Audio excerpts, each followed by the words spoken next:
नमस्कार दर्शक बंधु आपण मानकु टीआरओ 24 न्यूज को स्वागत। आसंतु नजर पकाइबा आज खबर उपरे।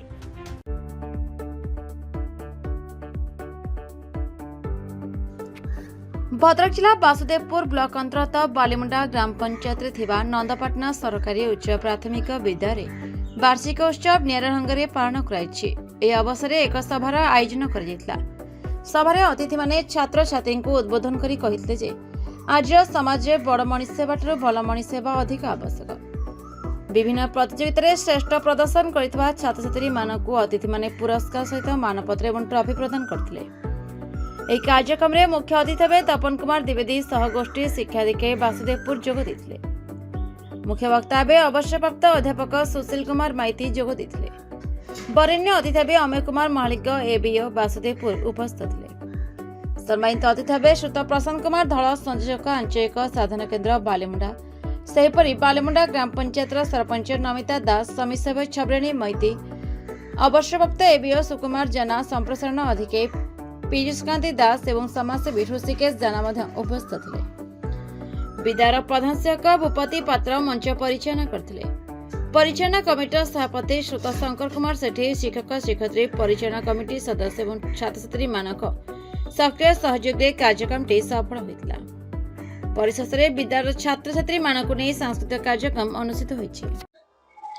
मो ना हला भूपति पात्र, भारप्राप्त प्रधान शिक्षक सरकारी उच्च प्राथमिक विद्यालय नंदपाटना एवं एई विद्यालय रे आउ 4 जन मोर शिक्षक शिक्षयित्री मो सहित कार्य करती।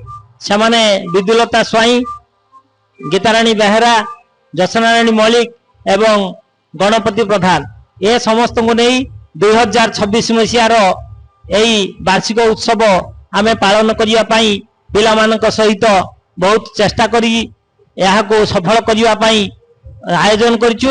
एथिरे आमर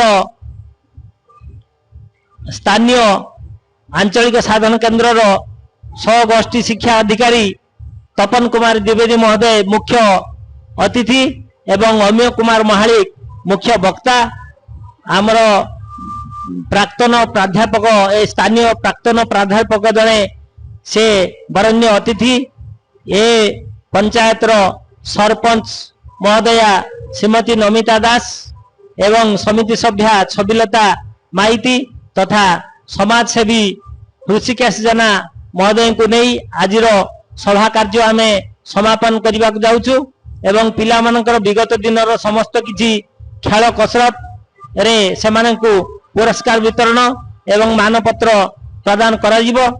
एथिरे एई वार्षिक उत्सव पालन करिवार मुख्य उद्देश्य है प्रति वर्ष जहाँ किसी आयोजन करूँ सेथिरे पिला मानकु सेमानक मध्यरे थिबा अंतर्निहित गुणावली परिप्रकाश करिवा पई वर्ष सारा चेष्टा करा जाए एवं सही चेष्टार फलस्वरूप सेमानक मानपत्र एवं पुरस्कार दे एई वार्षिक उत्सव कार्यक्रम करी आमे बड़ धूमधाम रे एई वर्षर वार्षिक कार्य को शेष करूँ। Bhadrak Sheikh Syed Qadri report the Republic Odisha.